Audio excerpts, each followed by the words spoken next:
তো আপনার খালু আজকে মাছ নিয়ে এনেছে, কুটে বাছে আমি রেডি করে দিয়েছি, কিন্তু রান্না হয়নি, অনেক কাজ তাই ময়ের মাছ। তো আমি কিভাবে মাখা রান্ধি আপনারা সেটি শেয়ার করব। বিসমিল্লাহ।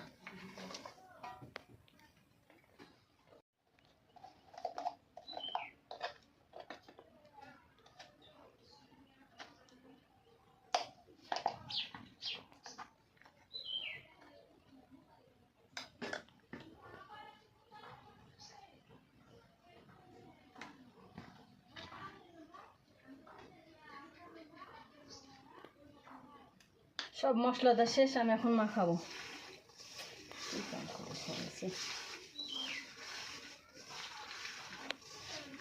যে সব মশলা দিয়েছি, দিয়ে পেঁয়াজ বেশি করে দিয়ে আমি মাখা রাখবো। যত খরচা মাছ মাখাবে তত ভালো। তেজ করা মাছের তরকারি আমার ময়ার মাছ। মাখা পরে তেল দিলে ভালো হয়, আমি কিন্তু এভাবেই রান্না করি।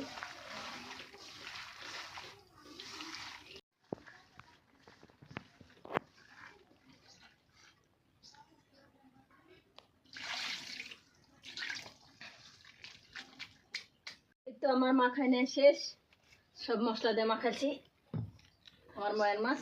এখন ঢাকা দিয়ে চড়া দেবো।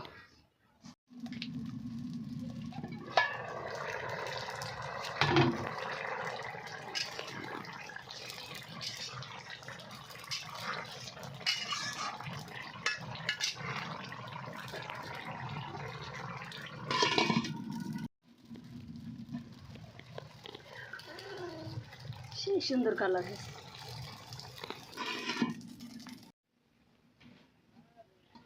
এই তো আমার রান্না শেষ, ময়ের মাছ পেঁয়াজ দিয়ে ফুলফুলি দিয়েছি। তো কালারটা কেমন হয়েছে অবশ্যই কমেন্টে জানাবেন।